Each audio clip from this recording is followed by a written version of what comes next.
Hello, everybody, and welcome back to It's a Wonderful Podcast. And we have another choice by yours truly today. Today, we're going to be going all the way back to ancient Greece to talk about a little movie called Jason and the Argonauts. You might have heard of it. But joining me, as always, is my very good friend, and his beard is reminding me a lot of Zeus nowadays. It's Morgan Robinson. What's up, buddy?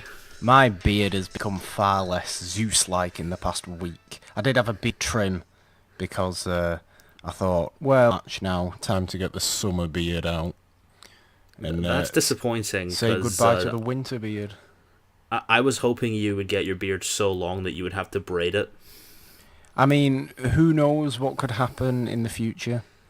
It requires a hell of a lot of dedication to have a beard over about 3 inches. So, yeah. Winter beard gone, summer beard here. Much less Zeus-like than I'd like to be. But Jason and the Argonauts, I'm very excited to talk about. I love Jason and the Argonauts. Yeah, just before we start, I'd love to know, when did you last see Jason and the Argonauts, besides when I told you to for this episode? More recently than I'd seen the others we've done so far. So it's quite a favourite for you then. It's one I end up watching all the time, purely because it's on television in Britain so much. That's fair. It's on so much, and I will watch it every single time I see it's on because it's just great fun. That is my 2-word review of this film is great fun.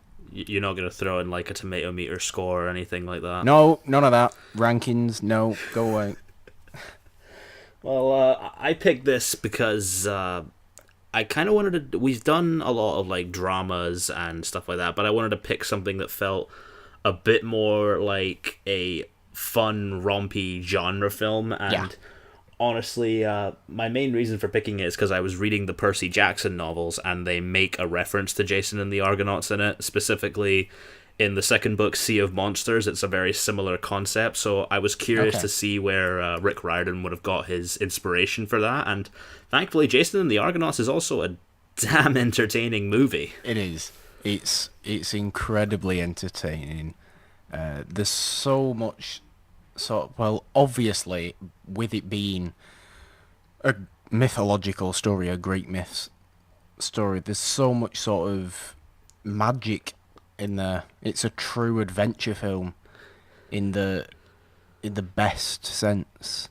I'm sure we're gonna get onto it. Every single different creature / monster that shows up in there, but I love every single one of them.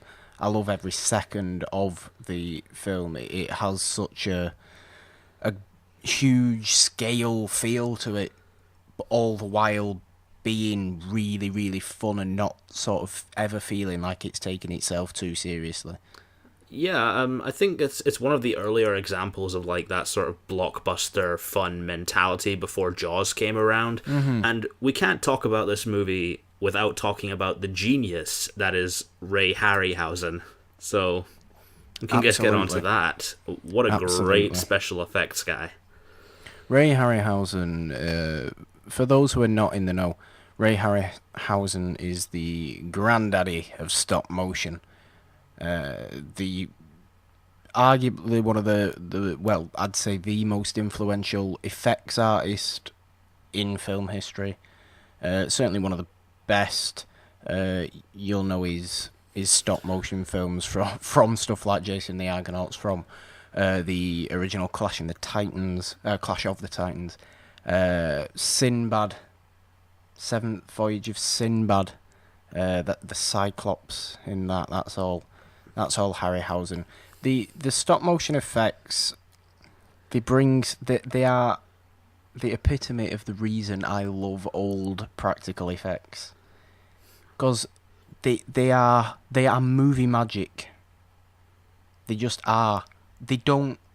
This is why I will always have arguments with people over saying, "Oh, but it doesn't look realistic." Yes, but you are watching a film. You are not watching this in real life. Like, a film can be as CGI heavy as it wants. effects and CGI, when done right, is beautiful. But I think CGI is almost done better when it looks like a film and not looks like real life. I almost don't like it when films use effects to look realistic as opposed to look cinematic or fantastical in some way. And I think the ones that you find in Jason and the Argonauts are the perfect representation of those old Greek monsters. It's beautiful.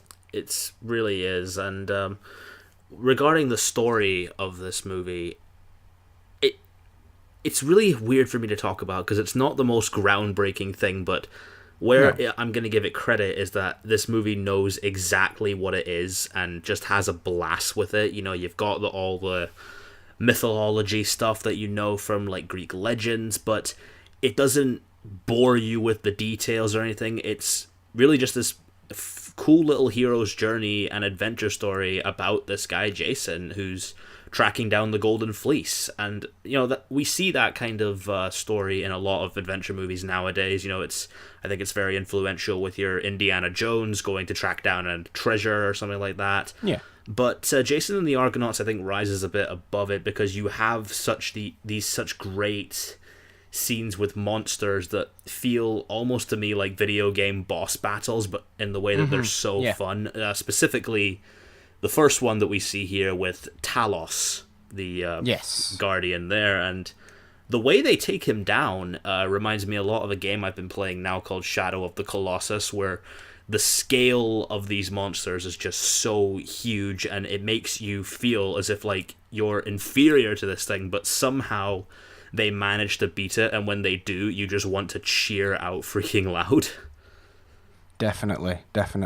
To sort of latch on to your point about story, no, it's not, like you said, no, it's not the most groundbreaking thing. It's a perfectly simple story, but you've got to remember this is a Greek myth. This is where story was invented in history of humanity. Greece was where the story was invented, really. Or at least in such a form that we still know it today. So it's obviously when people think of myths, they are simple stories that have moral tales, and that is what Jason and the Argonauts is. It is just a representation of the sort of fantasy moral tale that was told all those thousands and thousands of years ago. And I can't. What else were you saying? You were talking about Talos. Were you? Did you say anything before then? I kind of forgot.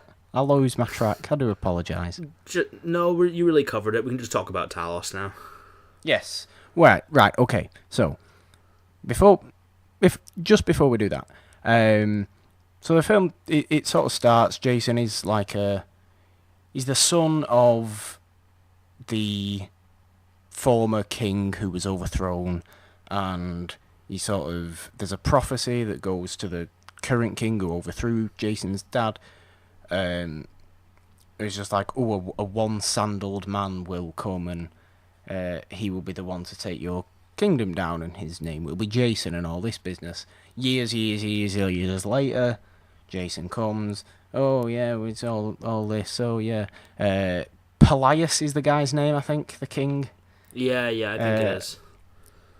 Who then sort of meets up with Jason, and obviously he realises that Jason is the prophesized Jason. Sends him on this quest for the Golden Fleece, because he's never going to get that, and he'll be gone for years and years, and let's keep my time on the throne. So that's the sort of leading off point, basically. Jason gathers the whole crew of Argonauts together, and including Hercules, of course. Let's not forget about Hercules. Nice little band of misfits. Yeah, and the first sort of, if you're using the old Greek, Aristotle's old Greek narrative theory, the first problem and complication they come to is Talos on this on this famed island where they are allowed food from and they are allowed water from, but they're not allowed to take anything else. And Hercules, above all other people, is the one who wants to take things from this vault that Talos, the massive bronze statue, is guarding. He ends up coming to life. And throws down a bit with the other guys. And No, I think it's a great battle. I don't think it's the best battle in the film. oh, definitely not. I have a feeling I know which one is the best battle. The obvious one is the best battle in Jason and the Argonauts, but it's a fantastic sort of first monster. If you go to London, or at least when I went to London, I've only been to London once, even though, it's this country. In the Film Museum in London, the figure they used for filming Talos is there, and it's only about a foot tall. But because it's just perfectly, back projected to what's going on, it looks absolutely huge. Yeah. Hundreds and hundreds and hundreds of feet tall, and it's realistically like a 12-inch, 18-inch figure. Do you like the whole Greek mythology way of telling stories? Because we spoke about that with the screwball comedy, how it's sort of like one random event after the other. Do you prefer that kind of thing with adventure stories, or do you prefer like a more plot-driven kind of thing? Yes, to be honest, I do. I do prefer the sort of simplistic, yet entertaining and fantastical way of telling things that you find in Greece. I like the fact that you brought up the fact that this all seem like boss battles throughout it until you get to the main boss battle at the end. And weirdly, I do like that about adventure films. I don't think adventure films should be overly complex. I just think they should work in creating a world very well, and that's definitely what this one does. Yeah, and there's a lot of other things with the other characters, specifically the gods. I don't know what it is, but Greek gods in media are always presented as kind of arrogant. This is even a thing in the Percy Jackson books. They just get all their heroes to sort of do their bidding for them, but the way they speak in Jason and the Argonauts, it's a little detail I noticed. It sounds so natural, but also has this weird alien-like theatricality to it, and specifically with Zeus.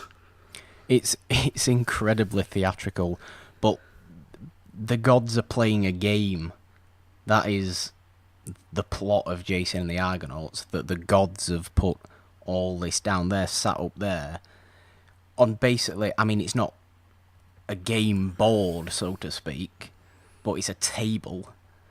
And they're just like, oh yeah, let's put, Jason can do this. We've not, let's have him do this. And they're just manipulating, and as Greek gods have always done, is manipulated the race of men. But I love the odd little scenes on Olympus, because I think Zeus and Hera have a bit of a weird, kind of funny chemistry with each other. They're always trying to sort of outplay each other, and Hera, of course, ends up helping Jason a number of times on his journey as well. Just basically to say to Zeus, I don't want you winning this too easily. I'm gonna give Jason a bit of help. But yeah, I can't remember what the original point was, because I go on for too long and forget things easily today, apparently. Well, the gods are cool. There's something I love in the next stage that they get to after Talos. They meet the Doctor, specifically the second Doctor, Patrick Troughton, who plays they do. the blinded King Phineas, which it's such a Greek thing that I had like this childlike smile whenever he was on screen, and not just because he was the Doctor, but because they're clearly having so much fun playing these characters. And I think that's something that a lot of people forget nowadays, is that some people just want to go to the movies to have fun, and Jason and the Argonauts is one of the best examples of that for me. It doesn't pretend to be something that it's not pretentious about what it wants to be. It's just a really fun adventure story, and when you're casting a great character actor in there like Patrick Troughton, that it just adds to it. Yeah, I mean, absolutely. I kind of love the fact that it's Patrick Troughton as well. Not necessarily me being an old Doctor Who fan, which I can't admit to being, but more because I love Patrick Troughton from his little role as the priest in The Omen. Of course you do. And I know his role in this is before he was ever the Doctor. And he's quite hidden behind grey hair and a beard and like blind eyes, so it takes a bit to actually realise that it is Patrick Troughton. But no, I love that too, and that is of course after Hercules has left them. Is that no? This is before the no, yeah, that's before that. We're not there yet. Hercules went off to go star in his own Disney movie that nobody saw. Basically, he did, and then we have that little scene with the gods again, where Zeus is like, "Oh, let Hercules go on his way. I have other plans for Hercules. I'm sending him to Walt Disney Studios." Obviously, opening it up to the Greek myth cinematic universe, which we should have gotten, which I would love to see now. Which we should have got, because I would have loved to see 2 years after Jason and the Argonauts, that same dude playing Hercules in the 12 Trials of Hercules by Columbia. I'd have loved that. They all meet up again in Clash of the Titans, and we just have a great big Infinity War style thing. Clash of the Titans is completely different. You need Perseus for Clash of the Titans. Although we could have cameos from Jason and Hercules and the others. I'd be happy for that. Why is Patrick Troughton blind? I believe it's because he was. I only saw it last week, but he was being tormented by harpies, which is such a Greek thing. Like, you have these characters who have kind of lost their mind, and he's kind of been going against the gods in his own way, and the harpies are basically tormenting him for the whole time, and it can be seen as quite a bit of a comic relief thing, but it's also kind of tragic, because to me it shows you just how far these heroes are willing to go to get their quest, and just how little the gods think of them for it. Yeah, it says far more about the gods than I think it does about the other people in there. The reason the harpies torment Phineas is because the gods send them to do that. Because Phineas has gone against the gods somehow. I can't exactly remember what he did. But the harpies are these weird blue-winged fairy evil vampire things. That is the best way I can possibly describe them. Again, phenomenal stop-motion creations. Especially the fact that they have to fly and sort of writhe around a bit. And of course, once Jason and his band of Argonauts come upon Phineas asks them to help. And like you said, it shows how far the heroes are willing to go to see out their whole quest too. They don't want to leave Phineas like he is. So they help Phineas. Which is just another sort of, after the loss of Hercules at the Talos fight, it's almost like we have the good team now. The good team are all here. We're going to come together. Hercules is forgotten about now. We're going to come together. We're going to help Phineas, and then we're going to move on again to the next thing. And then they go on to the Clashing Rocks, which is one of my favourite sequences in the whole movie. Absolutely is. Because I love it. I'm just looking at it and I'm like, this was the 50s. How did you film that so well and make it look so real and have it still hold up this many years later? Because it's just a great sequence. It is, of course, the crashing rocks were sort of... They're warned about by Phineas before they go back.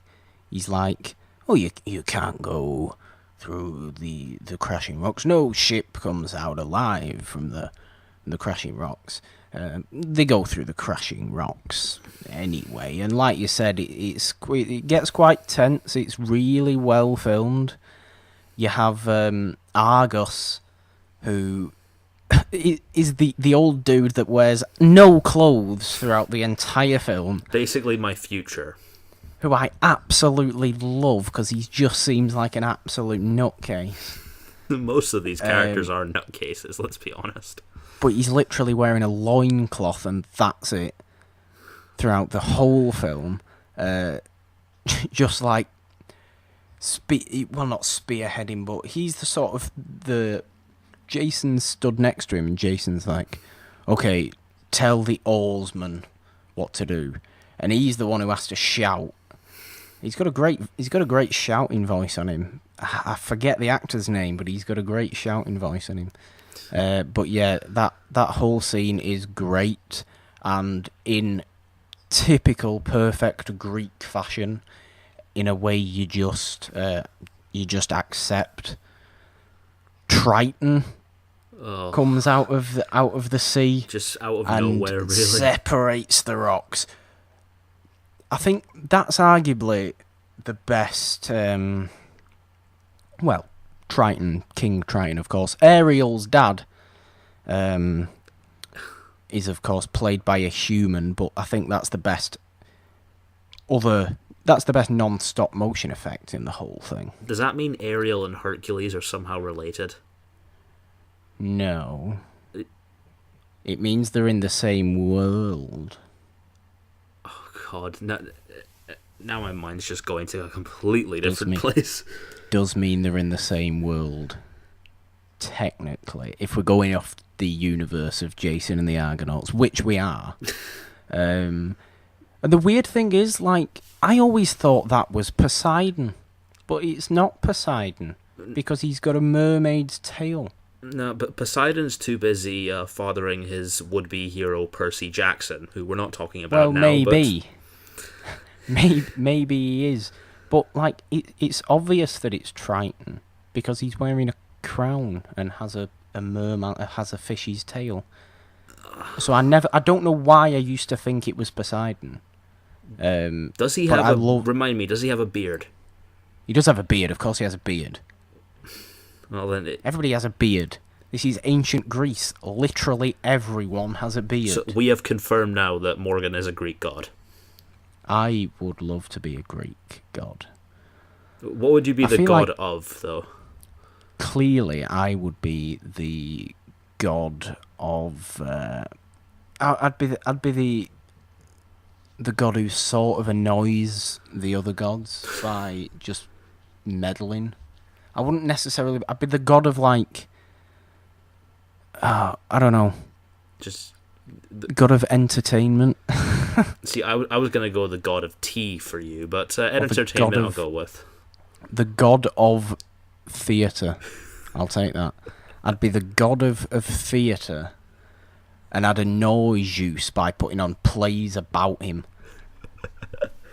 Where some random Greek man would play a really cartoonish version of Zeus, and it would annoy Zeus, and we'd all have to sit there and watch, and I'd be in the corner laughing. Morgan, the god of theatre. I like it. I'll admit I was a bit down before we started this, but that just cheered me up. See, told you it would. I told you it would. We never fail in cheering you up. Never did. I like that whole thing with Triton, though. The dude's got a lot of strength to part those cliffs back and allow for the ship to finally manage to go through its next obstacle on its journey. And then what happens? Well, from what I remember, they have a little duel on Acastus and Yes, they do. Jason have a little duel. Acastus fucks off because no one likes him. We should say Acastus is King Pelias's son, who Pelias sent with Jason. Jason, of course, not knowing that Acastus was Pelias's son. We should have said that. I've had to get the Wikipedia up on this so I wouldn't fail on pronouncing the name. But they then accept an invitation from King Aetes or Aetes. Oh, Aetes. Aetes or something like that. But it sounds almost Game of Thrones like, doesn't it? Very, yeah. But after this, I was thinking of Aenes then, but it's not. After this, Acastus comes back, tries to steal the fleece, but is killed by another obstacle who all you Marvel fans should know about, the Hydra. Yes. They are welcomed into King, not Aenes, Aetes, was it? We'll just call him King Aetes for now on. The King of C something. The King of K something. What is it? You've got the Wikipedia page up. What is it? I'm looking now. Let's see. Because Jason is from Thessaly. All it says is that his name means eagle in Greek mythology. Oh, King Eagle then. Right, fine. He fucking looks like an eagle. Oh yeah, he's the guy who has the beard without the mustache. Oh. That no one can rock dear, that he looks look. awful. Nobody should ever have a beard without a mustache. Is that a dig at my past looks? No, I'm just saying you shouldn't have a beard without any sort of top lip hair. It doesn't look right. It looks awful on that man. Whoever's playing King Eagle, it looks terrible on him. Jack Gwillem, that it looks terrible. You should be ashamed of yourself. He's probably dead. Rest in peace. He probably is. He is. Oh God. let's not mince words. The man must have been in his 50s in 1963 when this was. He's not alive today. Funnily enough, he also played Poseidon in Clash of the Titans. Oh, it all fits. There is a cinematic universe here somewhere. I knew there was. Ray Harryhausen's solidifying everything together. I love it. Back to the story. The Hydra. Jason and the Argonauts are at first welcomed into King Eagle's dominion, but Acastus betrays them. Of course he does, because no one likes him. And there's always a betrayal. It's a Greek myth. There has to be some sort of betrayal. He betrays them, and King Eagle takes them prisoner. And then the Hydra shows up. It kills Acastus, therefore kill us, making everyone watching it cheer with joy. Yeah, he's not a pleasant guy, Acastus, to be honest. Throughout the entire film, he's constantly moaning and whining. Don't care for him. But you need that guy here. You do need that guy. You do, absolutely. It's a staple of the Greek storytelling. But does every Greek story have to establish that in order to kill a Hydra, you cannot just cut its head off? No, of course you can't. Who doesn't know about the head cutting thing with Hydras? Silly, weak Greek villains who don't know things. But of course, let's not forget, the Golden Fleece is there. Indeed, and Jason's just one step away from it if he can defeat this monster. The very object of desire in the entire film. The Golden Fleece is being guarded by the Hydra. Again, a step up in the effects. Every single different created stop motion monster in Jason and the Argonauts is a step up from the last. Oh, they all Because just the Hydra's got what, 8 heads, 6 heads. It gets more after they stupidly try to cut it off. Yeah, and I mean, all of them move separate from one another, and because it's all stop motion, just imagine the goddamn time that would have taken Ray Harryhausen to do. And we're not even on to his most startling achievement of the goddamn film yet. No, but that does come afterwards. It does come afterwards. The Hydra is, of course, defeated by Jason after it has killed Acastus with a nice stab to the throat area. Ugh. I might say. I don't care for the look of the swords in Jason and the Argonauts, I must say. The swords look incredibly poor. They're like butter knives. They're awful. They do look like butter knives. They look absolutely dreadful. It was clear they did not have any sword budget whatsoever. They'd spent all the budget hiring Harryhausen to do everything. And then, oh god, we need some swords. Let's get the smallest piece of card from the factory and use that. They look awful, but I love it anyway. It reminds me of when they used to have Greek days in primary school, and I would come in dressed as Zeus with like a card lightning bolt, and no one would take it seriously. Oh dear, yeah, exactly. That's exactly what it looks like. A children's school costume. No, the costumes are fine. I just don't like the swords. But we can move on to something that I'm sure you do like, and I certainly do like. What everyone I'm sure knows from Jason and the Argonauts: the Skeleton Warriors. The Skeleton Warriors, because of course King Eagle finds out that Jason has and a few of the Argonauts have managed to escape captivity, and runs over to the Hydra. The Hydra is at this point dead. He demands that the Hydra's teeth are collected. I love the way he says Hydra's teeth. He might have a poor beard, but I love the way he says Hydra's teeth. Do you have a little impression there? Not necessarily. Maybe a little bit. I don't know. Then you do get the I think one of the most memorable monster or fantastical creation movie sequences of them all, really. I think it's up there with King Kong on the top of the Empire State Building. In terms of monster, I think it's up there with Frankenstein. It's up there with Dracula. In terms of quality of the creation of a movie monster in the Skeleton Warriors, that I thought the Hydra took a long time to stop motion. I thought the Harpies would have took a lot of time to stop motion. Talos himself would have taken quite a bit of time to stop motion, but I really don't know how he managed to pull off such a fight of high quality, a fight that I know I complained a bit about effects looking too real before, but the choreography for a stop motion battle that he's put into that, all of his own doing, is incredible.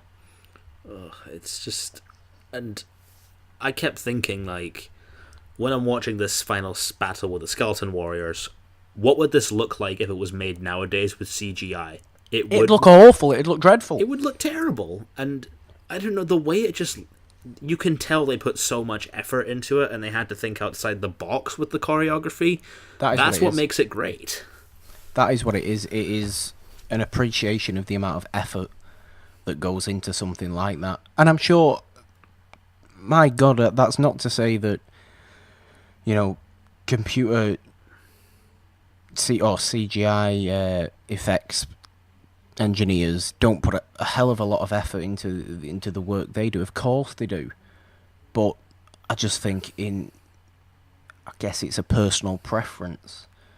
But I really can physically see the effort that has gone into creating that, because I can only imagine how a bit ridiculous it would have looked, filming just all the Argonauts just fighting nothing, and then obviously putting the filmed footage of the skeletons in. I'm just glad that they didn't waste all the budget on the Hydra and Talos and then had to get a bunch of extras to dress up like skeletons. Well, do you know what? I wouldn't have minded that either. Imagine that. Just people in those really bad skeleton Halloween costumes. Just are all black apart from a white skeleton. Yeah, I don't want to see that. Just 6 people in that, rather than the masterwork of visual effects that we got in that last battle. And everything happens to those skeletons as well. Oh, they get stabbed, they get destroyed. It's not as though they use the same sort of choreography twice. Like, there's like decapitations that happen, stabbings, like you said, all sorts of limbs coming off, kicking over cliffs. And it's at one point, I think 2 of the Argonauts actually end up being killed by them. Oh yeah, you've got to leave it with Jason at the end. Of course you're going to leave it with Jason. This is a Greek myth. Jason was never going to die, was he? I mean, come on. This is like... No, I was going to say something then, but maybe it's not necessarily true. This isn't the MCU. Oh my... the comments are going to light up. People die. People do die, you know. The heroes do die. No, the main hero, of course, doesn't. Much like the MCU in that regard. Although, who's to say that will be true if you're listening to this in 3 months' time? Maybe one of the MCU main heroes has died. Who knows? As long as they keep their mitts off Spider-Man, I'm happy. Yeah, he's going nowhere. He's got a second film coming. True.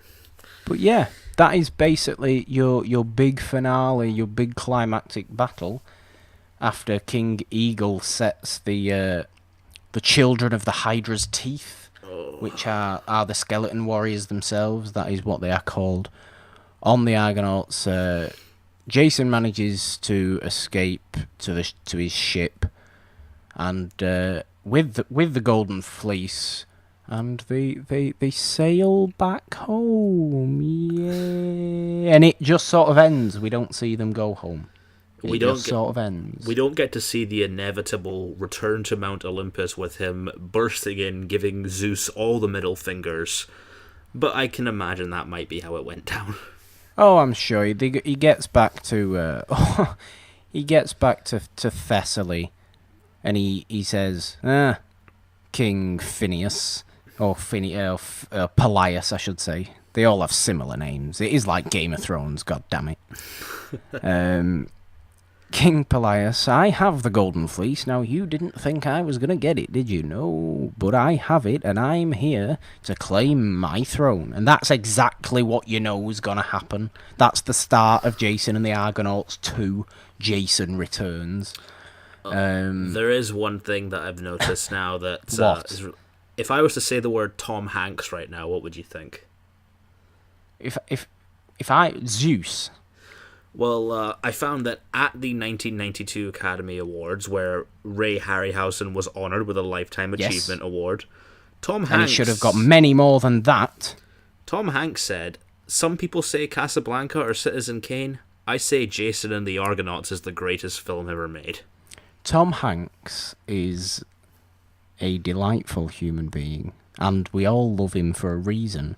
That is just now another reason we all love him. Because he considers, or at least in 1992, at least 25 years ago, Tom Hanks considered Jason and the Argonauts to be the greatest film ever made. I mean, I definitely... Ray Harryhausen with his Lifetime Oscar. I definitely put it up there with monster movies like King Kong and Creature from the Black Lagoon and things like that. Absolutely. As far as adventure movies go, as far as monster movies go, right up there. There's no question about that. I do kind of like how it ends though, with Zeus and Hera back in Olympus, and just saying, because it's very like seriously, guys, give me a sequel to this film. It is very, because Zeus says like, oh no, I have other adventures for Jason. Let them enjoy their victory for now. I have other adventures awaiting him. Where are the 5 sequels then? Columbia Pictures. Tell me that one. So you want to see Jason and the Argonauts sequels like right now? Not now. I would have liked to see one in 1965, then 7, then 9, and then the last one in 1971. All separated by 2 years. By the time we get to 1971, it's sort of gone a bit poor.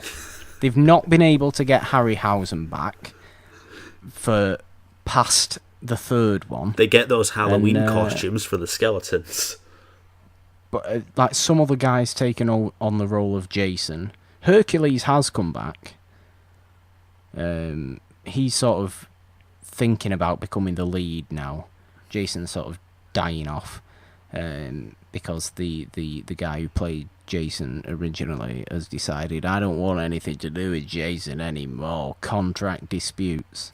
I'm just imagining what these meetings would look like. Well, in my head, they look a bit more silly than they would have turned out. But I think they missed an opportunity there. I really do, to have a serious, real go at a lot of mythological films. Well, I really do. Yes, there's a few around it, but not to the same extent. Well, if you do miss that, I do recommend reading the Percy Jackson books, because that's exactly what they are. But Zeus wears a t-shirt. If that's Poseidon who wears a t-shirt, not Zeus.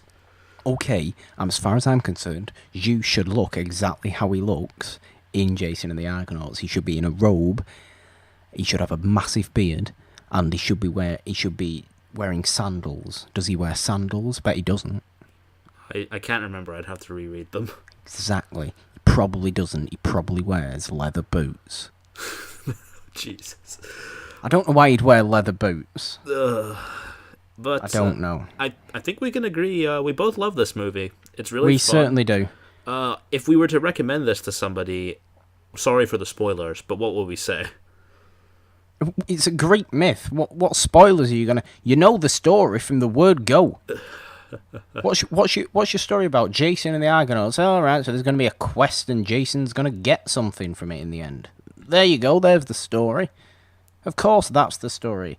Then it's not about the story. It's about The characters. everything else. I mean, it's not even too necessarily about the characters. It's about the journey. It's not about the end point. Nobody cares about the end point, really. It's about the journey and the mysticalness of the journey and the world-class visual effects. That's what Jason and the Argonauts is about. Yes, we do both love this film quite clearly.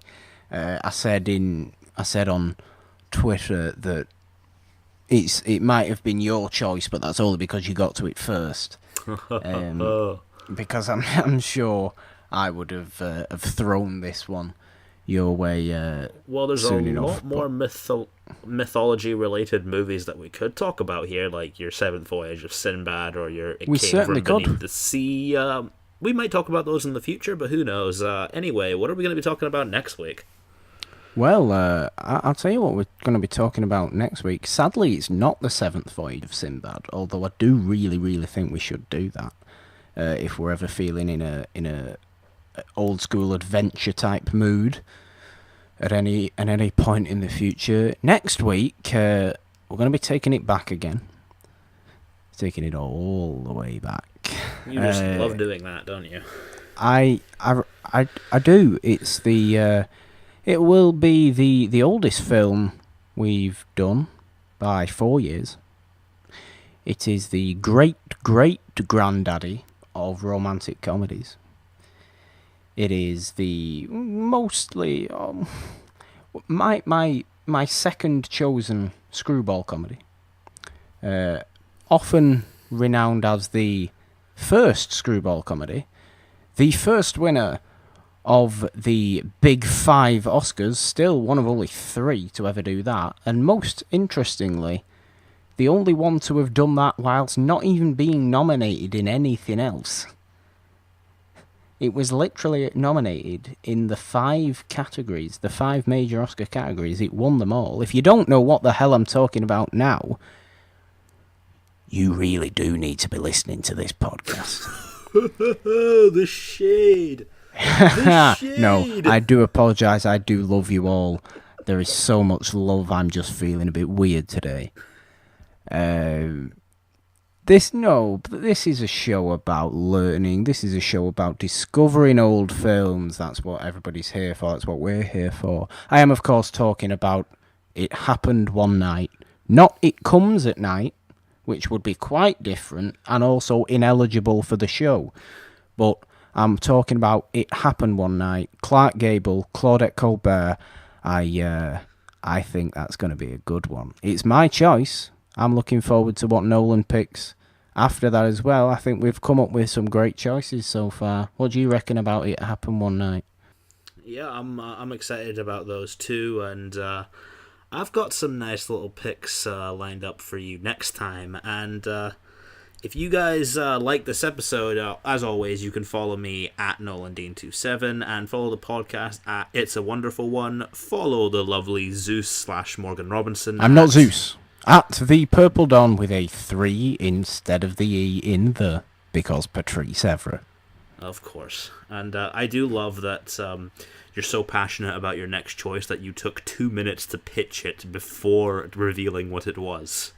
I didn't take 2 minutes. I was building up tension, much like the scene of the crashing rocks. Jason and the Argonauts. I was looking at the time on Audacity. It took you 2 minutes to pitch that, and I just really appreciate that. People know by now that I take 4 years to say a sentence. Okay, this is why I like the writing of people like Edgar Allan Poe. It takes them 4 paragraphs to say a sentence, and it takes me 4 paragraphs to say a sentence if I was writing things down too.